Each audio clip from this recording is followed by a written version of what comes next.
Selamat sore pemirsa, kita berjumpa di iNewsroom, ruang memperdalam informasi yang aktual dan komprehensif. Saya Stefani Patricia. Dan pemirsa, kita akan langsung bergabung dengan Polda Metro Jaya, di mana saat ini tengah berlangsung konferensi pers terkait perkembangan terkini kasus keracunan satu keluarga di Bekasi, Jawa Barat. Lubang ketiga berisi kerangka tulang yang diduga bernama Farida.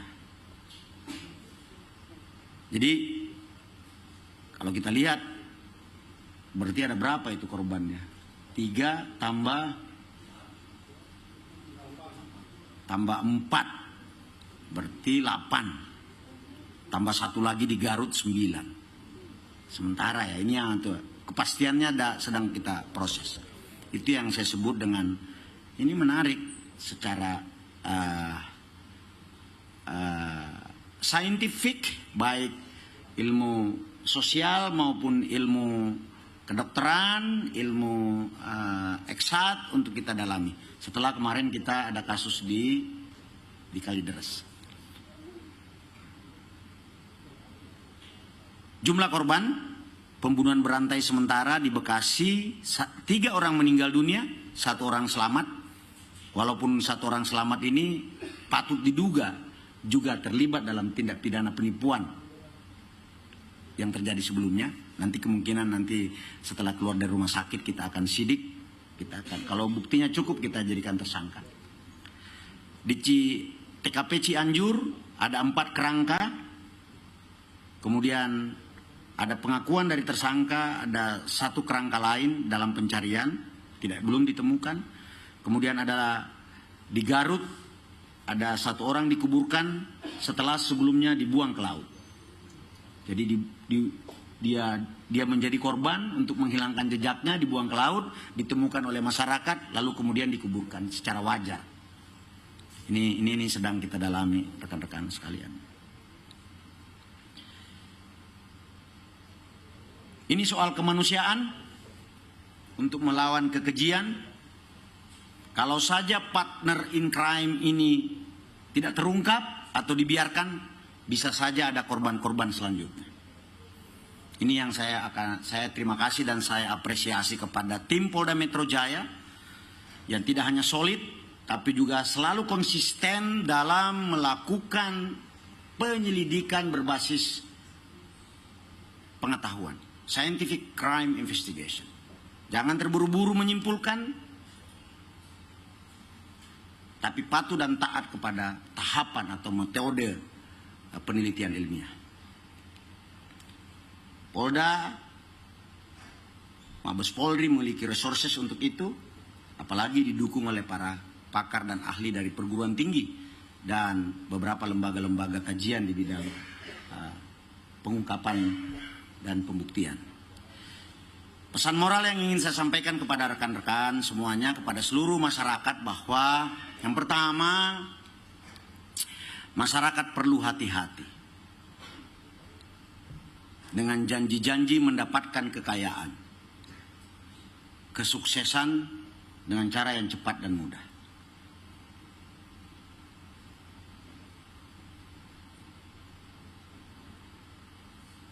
Mau kaya, mau menggandakan duit, hati-hati. Nanti profil korban, nanti mungkin Pak Hengki yang akan menjelaskan ya. Profil para korban. Kok ternyata dia bisa mengasih, ada yang sampai 250 juta, 180 juta.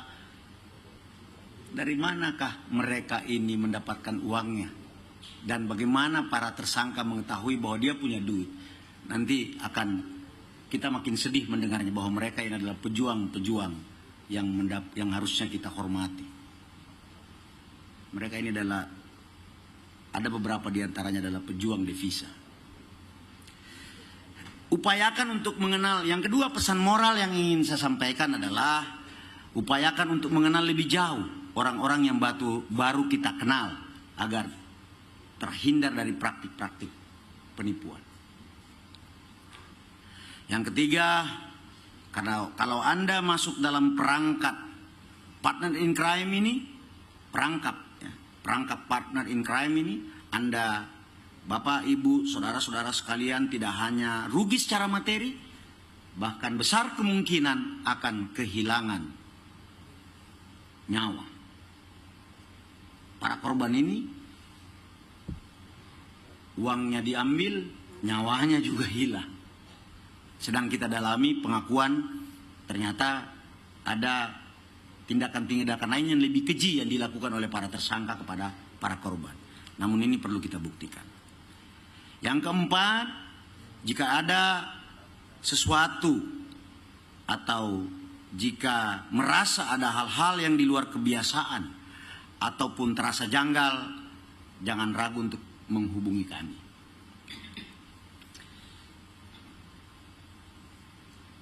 Dan yang terakhir, jika ada keluarga yang hilang dan pernah berhubungan dengan para tersangka, sampai saat ini belum kembali, bisa menghubungi Polda Metro Jaya untuk kita lakukan penyelidikan sebagai data pembanding. Jadi bagi Bapak, Ibu, saudara-saudara sekalian yang memiliki keluarga yang pernah berhubungan dengan saudara Wawon, Solehin, dan Dede, mungkin bisa berhubungan dengan Polda Metro Jaya. Ini teman-teman sekalian, tim lapangan dari Lafor dan dari kedokteran forensik masih ada di Cianjur sekarang untuk melakukan pengangkatan jenazah untuk dilakukan identifikasi ke Rumah Sakit Polri Kramat Jati. Nanti selanjutnya Pak Hengki dan Pak Truno akan menjelaskan kepada teman-teman semua. Ini sebuah fenomena sosial dalam konteks kriminal karir yang terjadi di perkotaan dan di daerah pedesaan yang perlu kita waspadai dan harus kita sosialisasikan kepada masyarakat. Itulah mengapa saya ingin menyampaikan langsung kepada teman-teman media. Saya kira itu, teman-teman sekalian, doakan supaya tim bisa mengungkap keseluruhan kasus yang terjadi. Mudah-mudahan cuma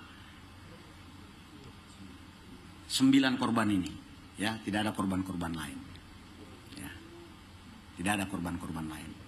Terima kasih. Selamat sore. Wassalamualaikum warahmatullahi wabarakatuh. Salam presisi.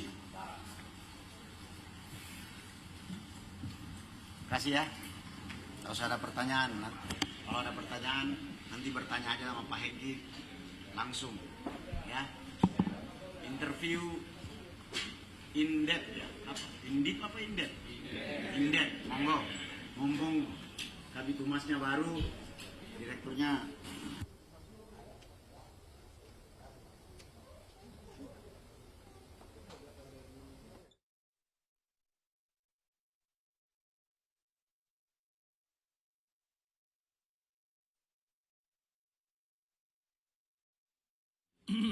Sudah disampaikan bagaimana secara konstruktif kasus ini.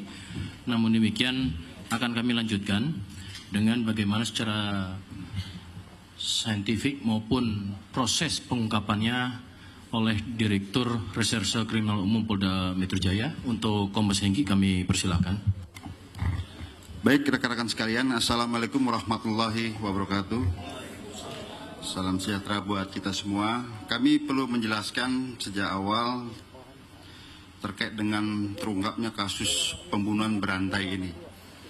Awal mulanya kita menerima laporan dari Polres Bekasi Kota berupa laporan polisi penemuan mayat. Kemudian kami bentuk tim gabungan antara Polres Metro Bekasi dan Direktorat Reserse Kriminal Umum Polda Metro Jaya. Kami adakan olah TKP bersama-sama tim ahli, kolaborasi interprofesi. Akan kami selidiki apakah ini merupakan delik ataupun perbuatan pidana. Ternyata kami di sana menemukan kejanggalan. Yang pertama kami temukan lubang yang ini jadi bahan pertanyaan kami. Kemudian dari laboratorium forensik setelah dianalisis menemukan dari bahan-bahan sisa makanan ini mengandung 2 jenis racun, racun tikus dan racun untuk hama pestisida. Kemudian dari kedokteran forensik hasil otopsi menemukan zat yang sama, 2 racun ini. Dan kemudian dari hasil otopsi menemukan luka-luka di seputaran wajah ini. Ternyata hasil interogasi kami terhadap tersangka, selain diracun, korban-korban ini juga dicekik ya, lehernya agar cepat meninggal dunia. Dari Bekasi kami identifikasi pertama ada 5 korban. 3 orang meninggal dunia, 1 orang atas nama Neng Ayu usia 5 tahun. Ini juga minum racun tapi tidak banyak. Sekarang selamat ya. Sudah kita rawat ya, di KPAD. Ya. Kemudian yang 1 ini minum racun juga. Ternyata ini memang sengaja minum racun tapi tidak banyak. Ternyata ini juga tersangka. Nah, kemudian kita adakan integrasi terhadap 2 tersangka. Kita dari sini kita dapatkan 2 alat bukti yang cukup. Kolaborasi interprofesi ini kami temukan entry point, titik masuk untuk mengungkap siapa pelakunya. Dari digital forensik kami temukan, ternyata adalah skenario pembunuhan berencana. Kemudian berdasarkan 2 alat bukti yang cukup, malam itu juga kami tangkap 2 orang di Cianjur. Dari 2 orang Cianjur, ternyata 1 orang ini atas nama Dedek yang ada di rumah sakit Bantar di Bekasi, RSUD Bantar Gebang, kita pindahkan ke Ramat Jati. Ternyata ini juga tersangka. Dan kami teliti, kami adakan interogasi, kami juga didampingi tim ahli dari psikologi forensik untuk melaksanakan otopsi psikologi terhadap pelaku-pelaku gini. Akhirnya terungkap lagi. Ternyata kami temukan entry point baru, fakta baru. Ternyata ada korban-korban lain sebelum TKP Bekasi. Kami mendapatkan kesaksian dari salah satu keluarga dekat dari tersangka ini menyatakan, saya juga dulu hampir dibunuh Pak, tapi kemudian saya melarikan diri dan sekarang menjadi TKW di luar negeri, Saudi Arabia. Nah, kami adakan pemeriksaan secara berkesinambungan. Nah, kami ketemukan fakta baru lagi. Ternyata tersangka atas nama Dede ini mengkompulir dana-dana yang diperoleh dari para TKW yang ada di luar negeri, ya, berdasarkan kesaksian beberapa orang saksi, mereka dijanjikan pada saat nanti kembali ke Indonesia akan memperoleh rumah bagus dan lain sebagainya. Ada penggandaan uang. Ya. Kemudian hasil pengakuan tersangka, mereka sudah membunuh 6 orang di luar TKP Bekasi. Dan saat ini sedang kita selidiki. Sampai sekarang tim kami, kolaborasi interprofesi, laboratorium forensik, kedokteran forensik, tim penyelidik lapangan kami masih berkumpul di Cianjur. Sudah berhasil dibongkar 3 bukan makam ya, jadi tempat dikuburkan korban-korban ini. Ada yang di sebelah WC, ada yang di dalam rumah dan lain sebagainya. Bahkan yang menyedihkan rekan-rekan sekalian, di salah satu rumah tersangka sudah disiapkan lubang baru yang sama persis dengan TKP yang ada di Bekasi. Siapakah yang menjadi korban berikutnya? Ini yang kami sedang selidiki.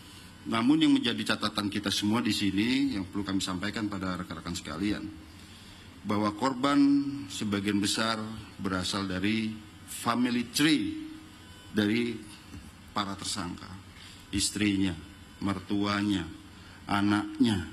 Tapi di sisi lain ada 2 orang ini yang teridentifikasi, 6 orang yang meninggal di luar TKP Bekasi adalah TKW yang memasukkan atau mengirimkan uangnya kepada tersangka. Ya. Kemudian rekan-rekan sekalian, sebagaimana kita sampaikan, ini terus kami adakan penyelidikan secara berkesinambungan, ya. Karena dari beberapa saksi masih menyampaikan ada teman kami yang sampai sekarang belum jelas ada di mana. Oleh karenanya ini penyelidikan belum selesai rekan-rekan sekalian. Dan kami akan telusuri dari para korban penipuan maupun yang lain, kami akan telusuri ini orangnya ada di mana. Apakah masih di luar negeri, apakah ada di Indonesia, apakah sehat. Nah ini kami sedang selidiki. Oleh karenanya rekan-rekan sekalian, hari ini dan ke depan, tim lengkap kolaborasi interprofesi Polda Metro Jaya masih berada di Cianjur, dan hari ini khusus tim otopsi psikologi forensik mendampingi kami untuk melihat apa motif sebenarnya. Kalau memang penipuan, mengapa harus ada anak 2 tahun yang dibunuh? Mengapa harus ada anak 5 tahun yang harus diracun? Itu skenario sudah tergambar semua dari metode penyelidikan kami, baik itu digital forensik maupun keterangan-keterangan saksi, otopsi psikologi dan lain sebagainya. Jadi sekali lagi penyelidikan kami belum selesai, kami mohon doanya agar ini bisa terungkap, bahwa kami tidak berdasar terhadap pengakuan tersangka. Kami harus buktikan, kami harus bicara secara fakta berdasarkan alat bukti dan lain sebagainya.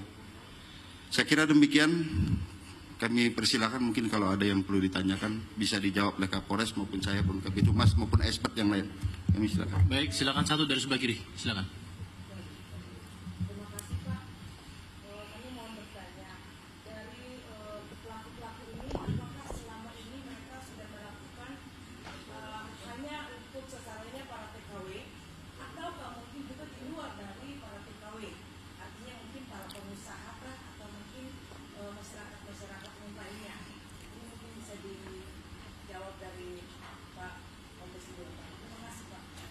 Ada yang lain kami persilakan.